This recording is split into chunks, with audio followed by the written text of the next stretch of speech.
Hi everyone and welcome back to Googie's Kitchen. My name's Alexis and today I want to show you how to make my delicious Tommy K from my new book, Gifts from Grandpa.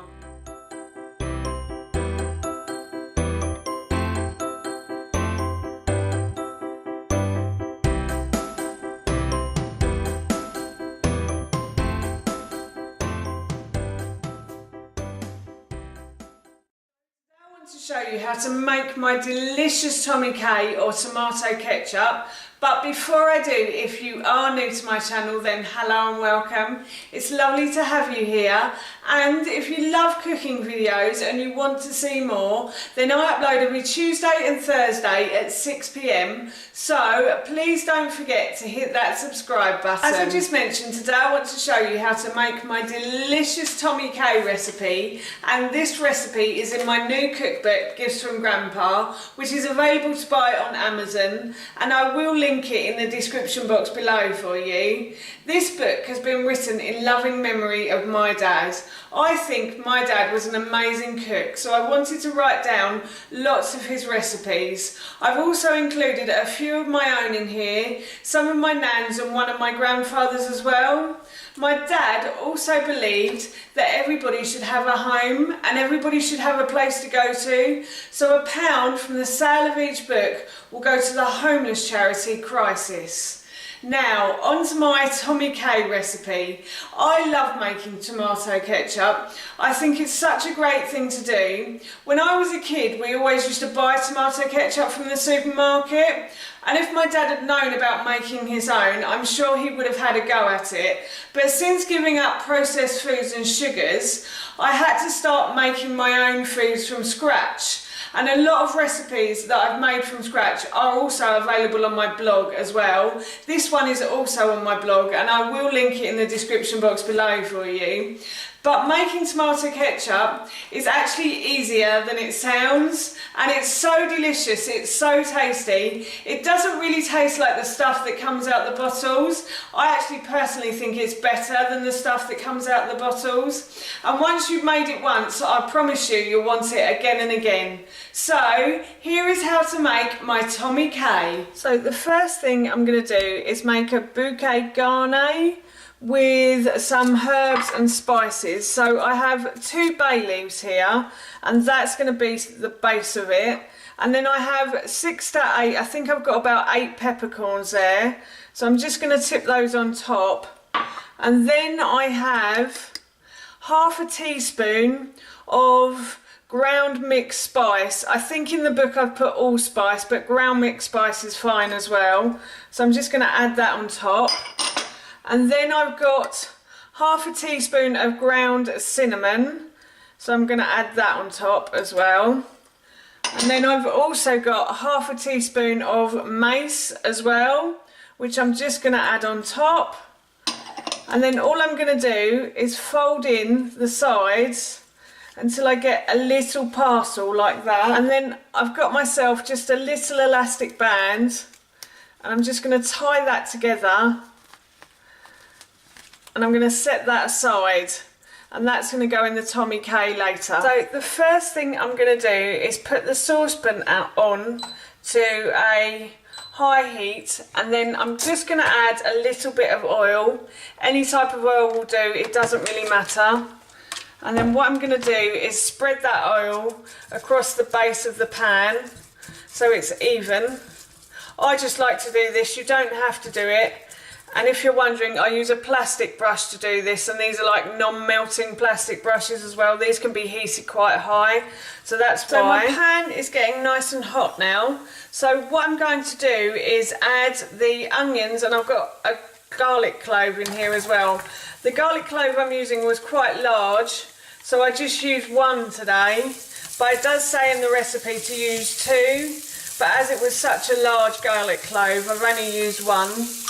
And then I'm going to fry these until they begin to soften now. So it's only really taken a few minutes, and the onions have started to go see-through and they've started to soften as well. So now all I'm going to do is just turn the heat down slightly because that is getting rather hot. And then I'm going to add in my tomatoes.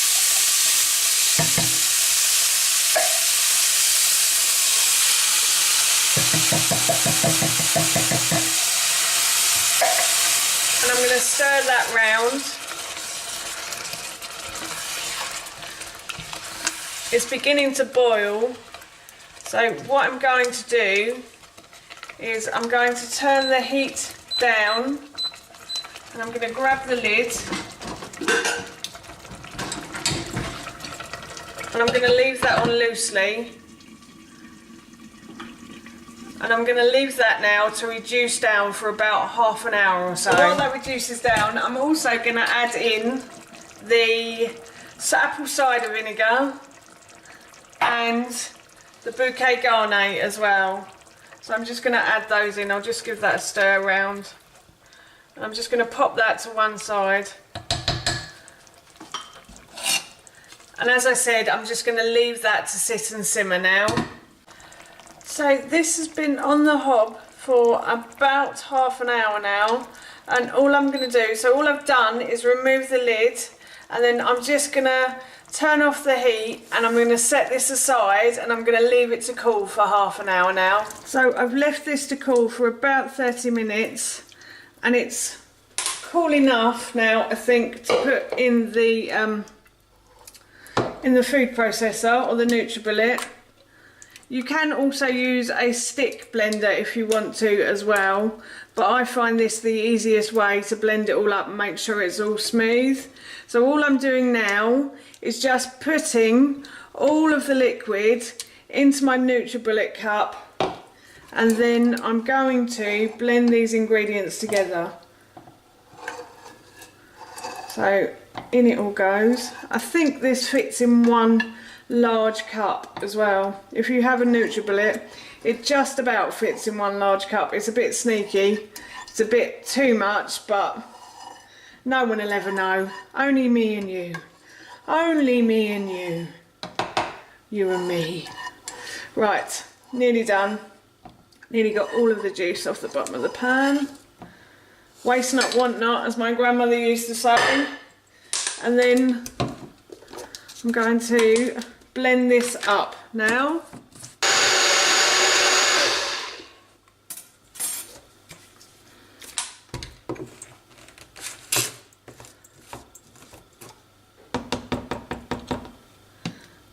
So you want the Tommy K until it's all blended together and it's smooth, just like a smoothie basically. So that's like a tomato smoothie now. And I'm going to put this back in the pan, and then I'll show you what I'm going to do next. I'm going to put the pan back onto a low heat, and then all I'm going to do is add 2 tablespoons of maple syrup to that, and I'm going to stir that round. And then I have half a teaspoon of smoked paprika as well, which I'm going to add to the pan too. And I'm going to stir that round, and then I'm just going to leave this to simmer on the heat for another 30 minutes. Basically what you want to happen is you want it to go like a tomato puree. So leaving it on the heat lets all the liquid out, and I suggest you leave it on now without the lid on as well. It won't bubble up or anything, but it will just, like the water from the tomatoes will just simmer away. So that's all, that's what you need to do now. The ketchup has started to turn quite thick now. So it's been on the hob for about half an hour, and I forgot to say actually, while it's been on the hob I have been stirring it occasionally. This is the sort of thing that's great to make, like if you're doing a roast dinner and you're just tottering around the kitchen, then this is great just to have on the hob while you're cooking your roast dinner. It's just one way to make it, because it does take a little bit of time to make Tommy K, but it is so satisfying when you've done it. So yes, I've left this on the hob for about 30 minutes now, and what I'm going to do is remove it from the heat and leave it to cool. So I've left this to stand and cool, and all I'm going to do now is add the ketchup to a jar or two, and then this can be stored in the fridge and eaten when you want to, when we want to. But I would say that even though it's got the apple cider vinegar in it, it doesn't last that long, so you do need to eat it up quickly. It will probably last a good 2 weeks, and then it will start to get bits of mould on it. I have had jars in there that have gone off before, just because I've forgotten to eat them. I try not to do it because I don't like food waste, but sometimes it does happen in life that we unfortunately don't get time to eat the ketchup. But I do like to use this in lots of different recipes. I don't just use it to dip chips into. I also use it in like stews and soups and things as well. Stir fries it's really nice in as well. Normally I use tomato puree in stir fries, but if I've got a bit of this in the fridge, it just adds that something extra to the stir fry. So I have lots of stir fry recipes on my blog as well, and if you want to see some stir fry recipes, then please let me know in the comments below and I will make those for you. But yes, that is my 2 jars of ketchup done. So that's how you make my homemade Tommy K or tomato ketchup, and that recipe, as I mentioned earlier, is in my new cookbook Gifts from Grandpa, which is available to buy on Amazon, and I will link that in the description box below for you. I'll also link the recipe in the description box below too. I'm off to enjoy this Tommy K with some nice sweet potato chips now, and that recipe and video I will link in the description box below too. So that's it from me. Thank you so much for watching. Please feel free to give me a big thumbs up if you enjoyed this video, and please feel free to leave any comments below. Do you like making your own condiments, and what sort of condiments do you like making? I'd love to know, and please don't forget to hit that subscribe button. See you all soon. Bye.